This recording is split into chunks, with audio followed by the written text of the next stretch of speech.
सदाशिवसमारम्भाम् शङ्कराचार्यमध्यमाम् अस्मदाचार्यपर्यन्ताम् वन्दे गुरुपरम्पराम्।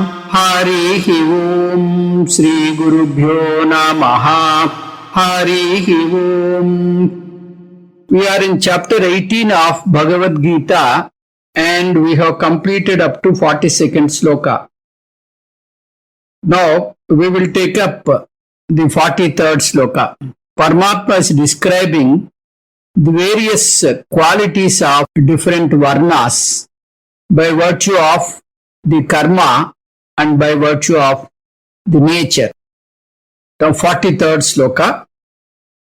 Sauryam tejo dhrutirdakshyam yuddhe chapyapalayanam Dhanamishwarabhavascha kshetram karma swabhavajam. Sauryam, the valor.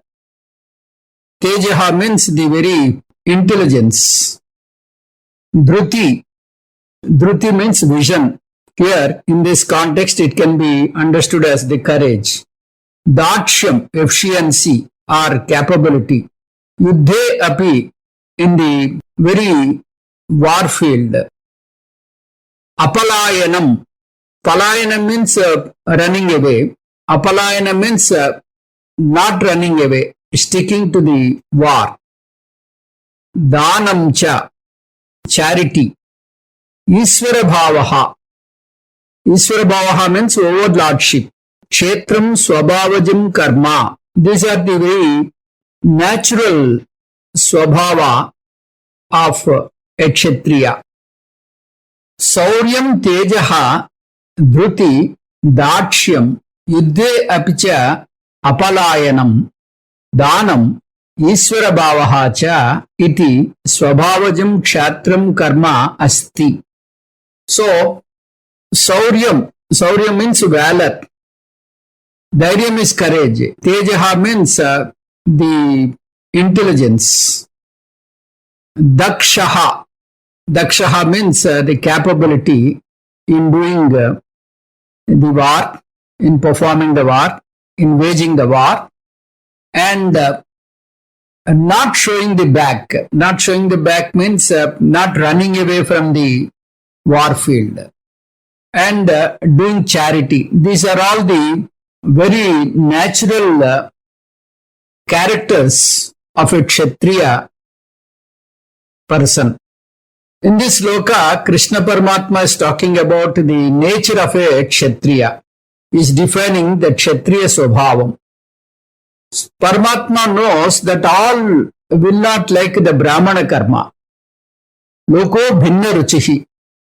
So if one doesn't like Brahmin karma, then they can choose kshatriya karma. If he is capable enough to administer and rule over the country or rule over the place, if he has got an administrative capacity and the capacity to safeguard the society, then he can choose kshatriya karma.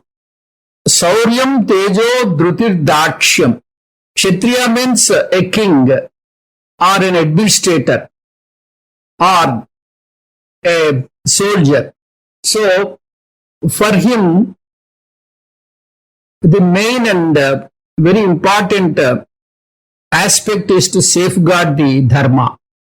So, dharma palanam, dharma rakshanam is the prime motive of kshatriya.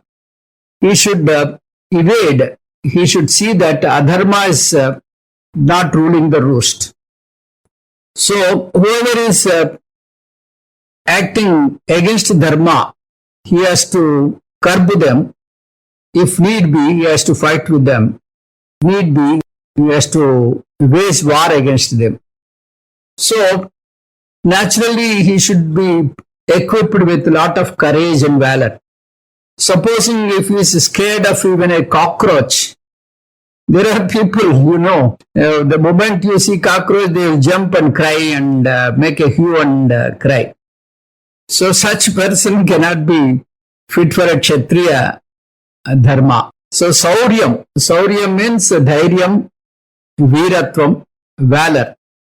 Tejaha, So by looking at an enemy, he should not get discouraged. He should not get weakened. So he should show the real balam to fight the enemy. Dhruti means a vision or the one-pointed commitment. Daksham means efficiency or capability. Certain situations, one has to take the decision very quickly. You cannot dilly-dally things.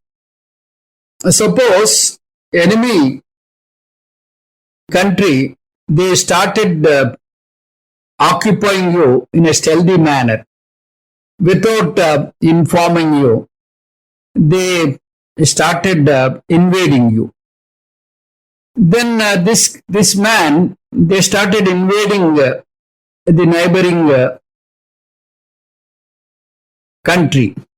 Then the king of that country should not keep mum. He should not keep quiet.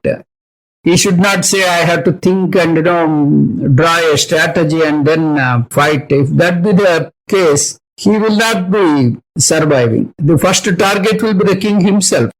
So immediately within a few minutes, he has to take a quick decision and resist the war. So this is what we have, the requirement of a Kshatriya. So your mind should be very alert and it should be always courageous. This type of mind is called Pratyutpannamati, Daksham, the capacity to face anything, the efficiency to face situations, odd situations. Yuddhe chapi apalayanam. So a Kshatriya should not run away from the war. He should not take up war. Before taking up war, he should think twice whether it is right or not. Supposing he was to invade some country, he should know their strength and their weakness. If he is very sure of winning, he can invade the country. He can invade the other country. Whereas if he is not sure, if he starts waging war and if he finds it very difficult to fight with them, he cannot run away from the war field. That is Kshatriya Dharma. Either he should be victorious or he should die in the war. That is the Kshatriya Dharma. So this is what the success or Veera Maranam. Vijayam or Veera Maranam. So it is said in the Shastra, if you die for the sake of country, you will get Swarga. So why Paramatma talked about Apalayanam? Because that is the symptom displayed by Arjuna. Arjuna waged war with so much of thinking and so much of preparation and so much of strategy. So he had so many allies with other kings. And there are 5 Akshohinis in favor of him. After having so much of planning, after seeing Bhishma and Drona, he lost courage. And he thought, all this I am doing to kill my grandfather and my guru. This is not fair. So his mind changed drastically. So he wanted to run away. So for this he wants an escape route. That's why Paramatma is on and often reminding him of his duty as a Kshatriya. Yuddhecha api palayanam. Yuddhecha api palayanam means from the war field, one should not run away, especially the Kshatriya should not run away. That is a blasphemy. That's a great papam for a Kshatriya, because he is supposed to safeguard the country. The entire country depends on his courage. So if he runs away, the country will be at a great loss. That is the main requirement of a Kshatriya. Then next is Dhanam. Kshatriya must perform Dhanam and Dharmam. So, in the olden days, the kings used to do a lot of charity. They used to encourage artists, they used to encourage the writers, they used to encourage all kinds of skills in the country. So, they used to encourage sports, martial arts, everything they used to encourage and they used to reward them. And not only that, if anybody is poor, they should support them and give them charity. So a Kshatriya must have liking for varieties of knowledge, like Vijnana Shastram, fine arts, and the culture. So like that, wherever it is required, he is supposed to finance them and then encourage the arts and finance. He is supposed to encourage the fine arts and the culture and all skills in the country. Ishvara bhavaha cha.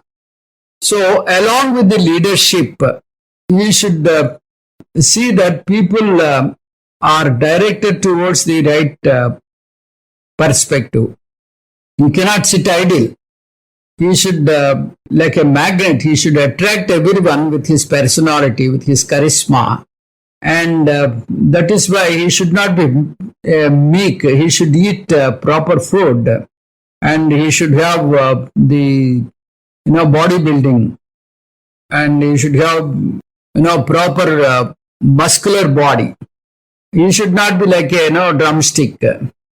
Like, that is okay for a Brahmin. But for a Kshatriya, he should be like a fileman, a wrestler. So, the moment one sees, they should be frightened. For a Brahmin, this is not necessary because a Brahmin takes up Sattva Guna. Whereas a Kshatriya is predominantly Rajasic in nature. For that, he should have a strong body, well-built body. The moment you look at him, he should appear. He is the deserving leader to the country. So, this is the requirement, and he has to do that overlordship. He should control and administer this entire country, his entire country. Kshatram karma swabhavajam. So, these are the karmas of a Kshatriya, which are very, very natural. So, Sauryam, Tejaha, Dhruti, Dakshata, not running away from the war field, then charity, then leadership. These are all the qualities of a Kshatriya, the Kshatriya Swabhavam. Then we will proceed to 44th sloka. Krushigo Rakshavaanidyam Vaisvakarma Swabhavajam Paricharyatmakam Karma Sudrasyapi Swabhavajam. Krushi Goraksha Vanidyam. Krushi means agriculture. Goraksha, safeguarding the cows, safeguarding the cattle, and Vanidyam, trade, and the business. So all this he has to perform in a very truthful manner. Vaisvakarma Swabhavajam. These are all the requirements of a Vaisya. Apicha, in the same way, Paricharyatmakam. Paricharyatmakam means Dasya Vritti, helping all the above communities. That is helping Brahmana, helping Kshatriya, helping Vaisya. Paricharyam means serving. This is the nature of a Sudra, Sudrasya. For Sudra, this is the duty prescribed. Swabhavajam karma. This is very natural. Krushi Gauraksha Vanidyam Swabhavajam Vaisya karma asti. Apicha Sudrasya Paricharyatmakam karma Swabhavajam asti. So, agriculture, safeguarding the cattle, safeguarding all cows and the cattle field, then having trade and business, running all this in a very truthful manner is the very natural thing of a Vaisya, natural duty of a Vaisya. So, Swabhavikam karma. In the same way, for a Sudra, it is the duty of serving. He doesn't have the quality of a Brahmin, he doesn't have the quality of a Kshatriya, he doesn't have a quality of a Vaisya. So he has to help all the above three categories, has to serve them and support them by his service. So in this sloka, Paramatma is talking about varnas by virtue of the nature, by virtue of the karma, not by virtue of jati. In this sloka, he talked about the Vaisya karma and also Sudra karma. Paramatma talked about the business. If you take in a factory, not all things are available in one place. So if you take an agricultural aspect, you cannot get all crops in one field. So you have to borrow things from so many places. So you require a lot of manpower. So for this, we require the services of the Sudra. Krushi means agriculture. In this we can include the industry also. Because both will produce certain things. The agriculture will give you crops, industries will give you the output as a finished product. So both produce something. So Krushi, though it is agriculture by dictionary meaning, we can include industry also in this. Gauraksha means to have the cattle field. So in those days, the cattle is the main source of prosperity. Those days they used to have barter system. In the barter system, you exchange things. There is no cash and there is no money. Only by barter system they used to do the trade. So the cows are taken as the prosperity. More cows you have, more prosper and more rich you are considered to be. So lot of people used to have goshalas. So this is what we mean by Gauraksha. Vanijyam means a trade and business. This is a Vaisya karma. So if you run business properly, that will enhance the financial status of a country. Kshatriya karma is to safeguard the country. Vaisya karma is to give enhancement of the economical status of the country. So we cannot pinpoint this particular karma is important, this is not important like that. Both are important. Like that, Sudra karma is also important. Unless and until workforce is there, nothing can be done. So everybody has their own role to play. If a country wants to prosper, all the four varnas must do their work in a committed manner. Then only we can think of a stable country and a prosperous country. Every profession is important.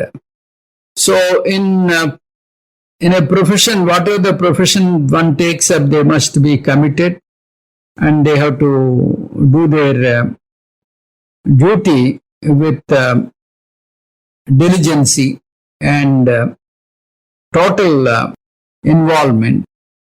So, for a Kshatriya, you should have leadership. For a Vaisya, you should have this kind of Vanidyam, Goraksha, and Krushi. All these things are important for Vaisya karma. These are all very natural to a Vaisya. They are very swabhavikam for a Vaisya.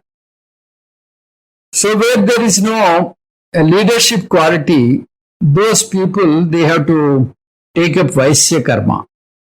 They do not want to take up Brahmana karma, they do not want to take up Kshatriya karma, then they have to do the trade. Supposing they do not have the intelligence to do trade also, then they should help all the above three varnas, that is Brahmana, Kshatriya, Vaisya, and they are called Sudra. There is nothing wrong in this. It is not a way of belittling somebody. In our society also, those who are in the strategic level, they are Kshatriyas. In the middle management and lower middle management, they are the people helping the strategic people. They are called Sudras. So, Paricharyatmakam means those who are helping, those who are serving, they cannot take decision. The decision comes from the higher ups. They only have to implement the instructions given by the higher ups. So this is what we call Paricharyatmakam. Some people, they cannot decide even the ordinary things, what type of dress I should wear today, what type of movie I should see, or what type of dinner I should take. So they cannot take simple decisions. So for such people, the Paricharyatmakam, they can better serve other people and follow the crowd.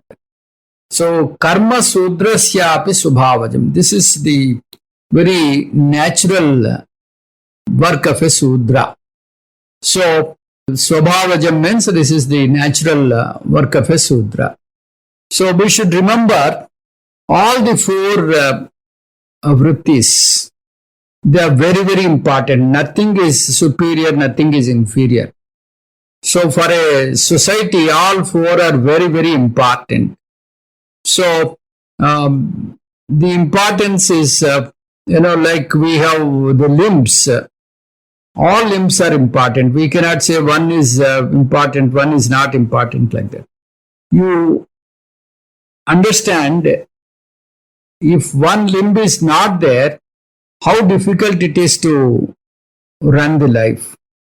So, in the same way, for a society, all four vrittis, all four different varnas are very, very important. We cannot belittle anything. We cannot undermine anything, any particular varna. So, here Paramatma is emphasizing Swadharma. So, whatever be the work you are taking up, basing on your nature. Swadharma need not be jati. If you are having a tendency to do business and you are born in a Brahmin family, you cannot flourish in the Vedic lifestyle. You cannot cope up with the Vedic lifestyle. Then you have to take the profession of your choice. So, like that, it all depends on your attitude and nature. Here, Swadharma is the dharma according to your liking.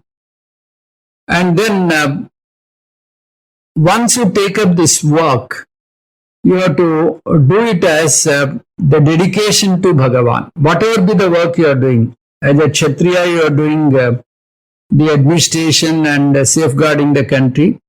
Do that as though you are doing a duty of Bhagavan. Dedicate it unto the God. Bhagavat karma. This is all the work given to you, entrusted to you by God. So you have to do it with full vigor and enthusiasm and commitment. So this is what we have already learnt in the 9th chapter. Yat karoshi yadasnasi yat juhoshi dadasi yat tapasyasi kaunteya tad kurushva madarpanam. So this is what Paramatma already emphasized. By sarvani karmani sanyasya adhyatma jatasa nirasi nirmamo bhutva yudyasya vigata jvaraha. So the Karma Yoga Sutras, the main essence are once again reiterated in this particular chapter. The Brahmana Karma is teaching Shastra. So in any society, it may not be in India, anywhere this teaching is there. Teaching the subject, along with the subject, the Guru must inculcate values also. So we have in the Laukika world, we have to learn physics, chemistry, engineering, medicine, all these things. So one should be very expert in one particular aspect, like engineering or medicine or whatever be the subject. Then that will give him the livelihood. So a Shastra gives you this expertise.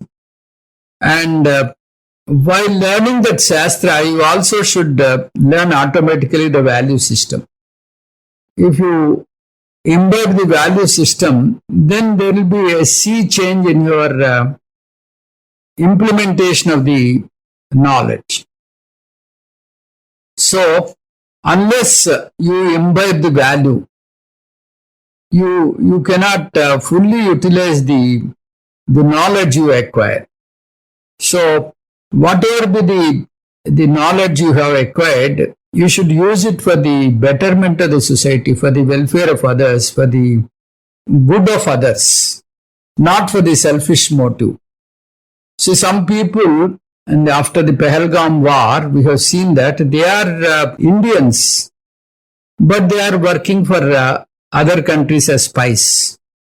So, like this, we have seen that the knowledge and the skill we are having, we should use it for the good of others. With a good value system, we should do our duty, not harming others. So whatever be the field one takes up, one should be efficient and should be equipped with full value system. Unless he is well behaved, he will become a burden to the society. So if you have that real good behavior, if you are used to Sat Pravartana, that means good behavior, and if you use your intelligence for the welfare of the society, then it will be good for you. So, whatever be the profession you take up, Shastra will not insist you. But it says along with your profession, you should also follow Dharma. You should also follow the Vaidika lifestyle. So by the teachings of Guru, a student learns the value system also. Spiritual lifestyle depends on the Guru's teaching, and those who teach the Dharma, those who teach the value system, they are usually called the Brahmins. Such Gurus are called Brahmins. They respect Shastra, they treat Shastra as a pramana, and they teach a value system in such a way that the society is safeguarded and society will be healthy. And the mantra says, Go Brahmanebhyo Subhamastu Nityam. So the society says you have to respect, you have to safeguard the cattle and also the Brahmins. They should be placed well and they should be respected and safeguarded. Why? Because, they cannot safeguard themselves. Both are, having sattvic nature, unlike Kshatriyas. So, the society must safeguard both the cattle and also the Brahmins, because they are very, very sattvic in nature. They don't have an ability, though their strength is more in teaching, more in sattvic nature. So, the society must support them. Go Brahmanebhyo Subhamastu Nityam. Then we will see all this in a nutshell. In 42nd sloka, Paramatma talked about the Brahmins. They should have Samam, Damam and Tapaha, Saucham, Kshanti, Arjavam, Jnanam, Vijnanam, Astikyam. In 43rd, Paramatma talked about Kshatriyas. Kshatriyas must possess Sauryam, Tejas, Dhruti, Dakshata and Apalayanam, not running away from the war field, Dhanam, and the leadership. Then 44th sloka talks about Vaisyas.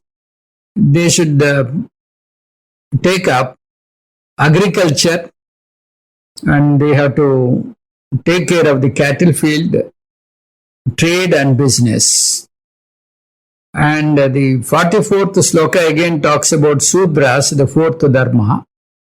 This category is a category which serves all the above three categories. It is a supporting varna for the above three categories.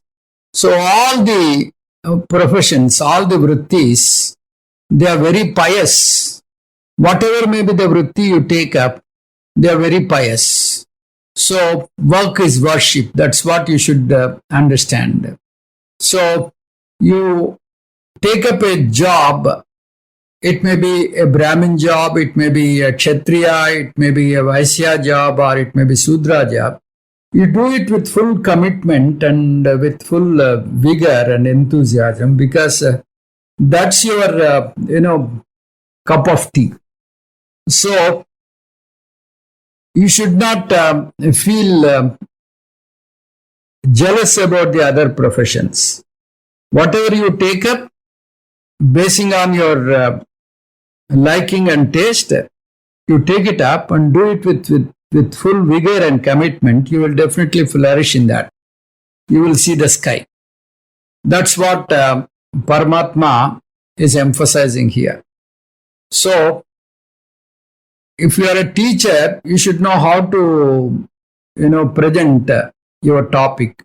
Teaching itself is a craftsmanship. So, Dayanandaji talks elaborately about the teaching, how you have to inculcate, along with your regular teaching, the value system. So, this is what we have, and we will proceed to sloka number 45. Sve sve karmanya virataha samsiddhim labhate naraha swakarma nirata siddhim yadha vindati tachrunu. Sve sve, whatever be the individual work, karmani, the karmas or the actions, abhirataha, abhirataha means the interested in. Whatever be the actions one likes, one is interested in. Naraha, the person. Samsiddhim. Samsiddhim means they are given unto you by Bhagavan. They are Bhagavad Prasadam. You should feel that the work which you are taking up is a God's gift. Samsiddhim labhate. Only because of Bhagavan, you got this job. It may be a menial job or it may be a great job. You don't compare. Whatever you are doing, do it with full vigor. So that is what we should know.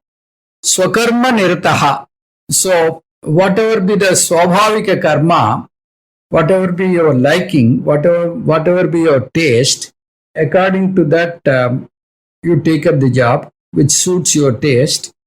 Then Yatha siddhim. So you have to understand this is a great work given by me, and I should involve in this. I should do it with a full vigor and commitment. Tat sruno. So how you have to do? You just try to. If you do it as a Bhagavan's gift and dedicate your work unto God, you will definitely attain moksha.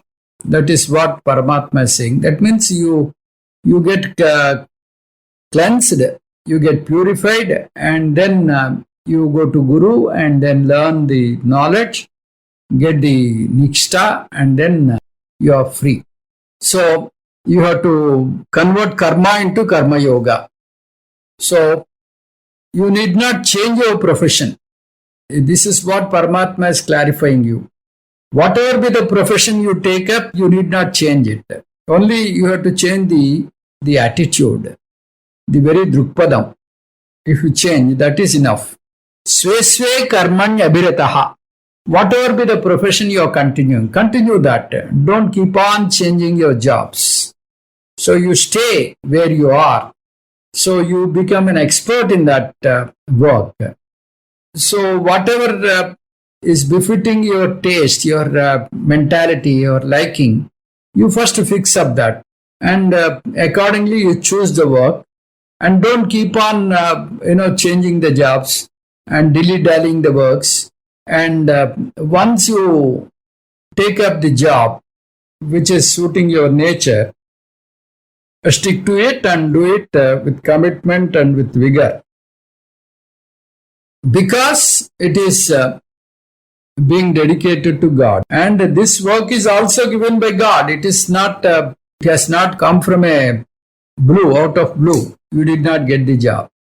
It is Bhagavad Prasad. Whatever you got is Bhagavad Prasadam. So do it with full vigor and full lagav. You do it and you don't worry about what society criticizes. So the society is always having a kind of tongue in mouth. So at one time, society will praise one particular profession. So for example, the software jobs are, they are bloated. Suddenly this AI has come. Now the software jobs are at stake. The people were crazy about American jobs. Now after the Trump's, administration, people are scared to go to America, or people are scared to give their daughters to an American match, so to an American bridegroom, because there is no stability, there is no permanency. So this is what the changes do take place. But svesve karmani abhirataha. So whatever be the karma you take up, do it with full concentration, with full vigor and commitment, so that you grow in leaps and bounds in your own profession, because you have done this with a dedication unto God.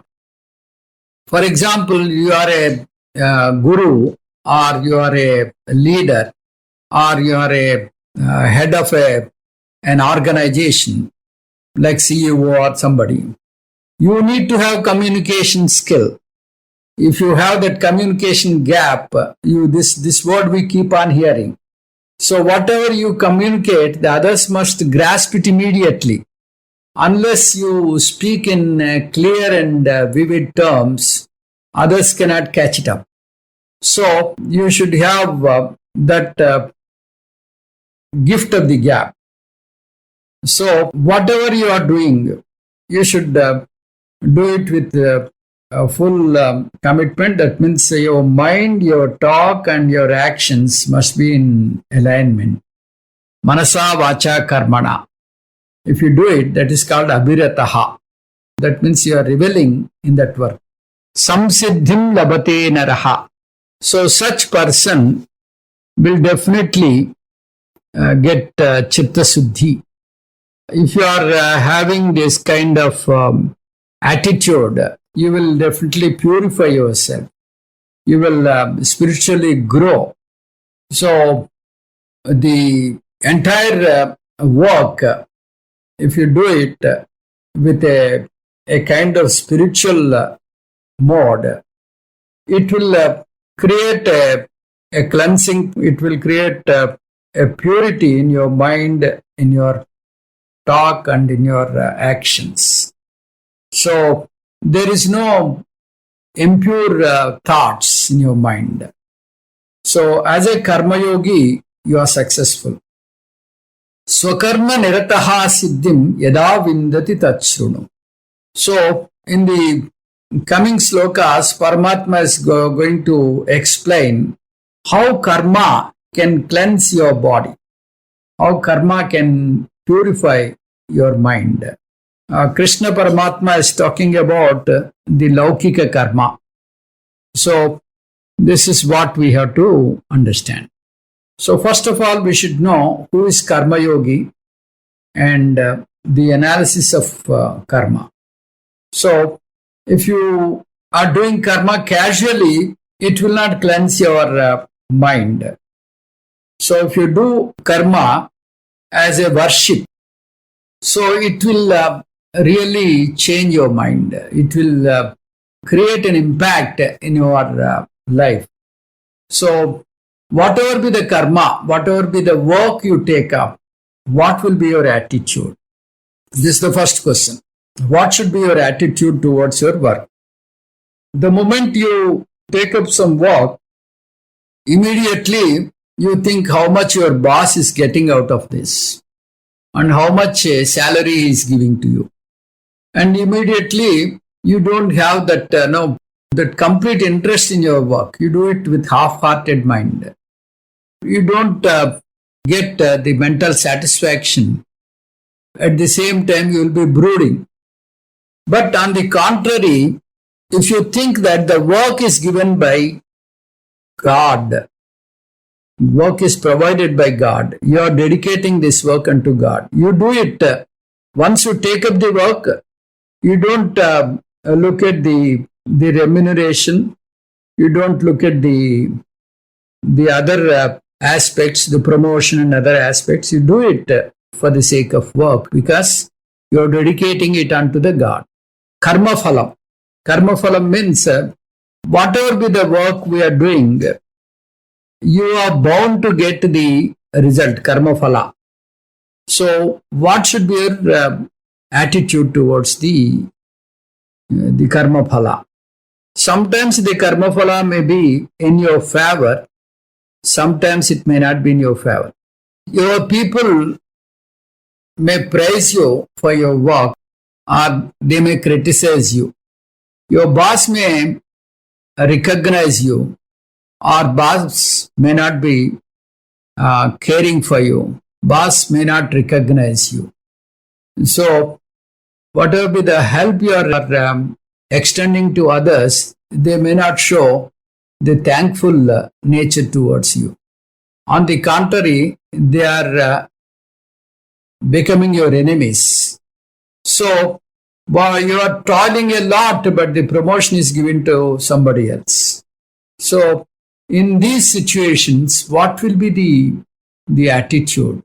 What will be your mental makeup? This is what we have to think. Then karma phala data. Karma phala data means Ishvara is known as karma phala data. So what should be your attitude towards Ishvara? This is one thing we should know. So whatever be the work we are doing, we are bound to get the karma phala. That's what we all know. Because the karma phalam, naturally everybody will expect in favor of oneself. Ishvara is the samashti karma phala data. He judges whatever I have done in the past, not only this janma, in the past. He knows karma siddhanta pretty well. So he varies each karma and then gives you the karma phala. So sometimes the karma phala may be in your favor, sometimes it may not be in your favor. Because you have dedicated the work unto God, you have to accept, you have to receive the karma phala as the Ishvara Prasadam. And you should not brood. The karma is dedicated to God. So whether you like it or not, it goes to, once you finish the work, it goes to the Bhagavan's hands. Now, Bhagavan has to return the karma as karma phala to us. So, whatever be the karma you did, the karma phala may be in your favor or may not be in your favor. So, if you have that attitude, the karma phala is coming from God, then you will not have the tension. You are not kept on tenterhooks. You accept whatever comes to you as Ishvara Prasadam. That's a great quality, and you will have so much of lightness in the mind. The mind becomes so light, and you will go ahead with double the strength, and ultimately you will be successful. Supposing you are expecting promotion and you don't get that, as a karma yogi, you don't brood. You will analyze what else you can do, how you can refine your work, because it is the work dedicated to God. So you keep on refining the work. Then a situation will come, you are inevitable to the organization. Then automatically you will be elevated to the higher position. So Chinmayananda says, whatever be the little work you do it with commitment. The way he does small things, it is really a great wonder. You can observe how he is taking up each small thing with full awareness and commitment. Supposing you want to tear one leaf from the letter pad, you will not do it roughly. He does it with utmost care. If you are folding a kerchief, you see how Chinmayananda does it. He does it with utmost care and attention. So that's what Chinmayananda ji says. Whatever you do, you are doing it for the sake of God, because you are dedicating it unto God.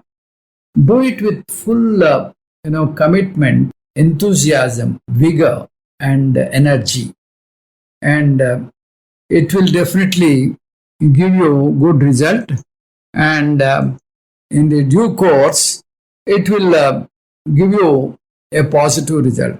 So karma yoga has got two important components: Ishvara Arpana Buddhi and Ishvara Prasada Buddhi. Ishvara Arpana Buddhi means we are dedicating it unto God, all the work, because we are dedicating it unto God.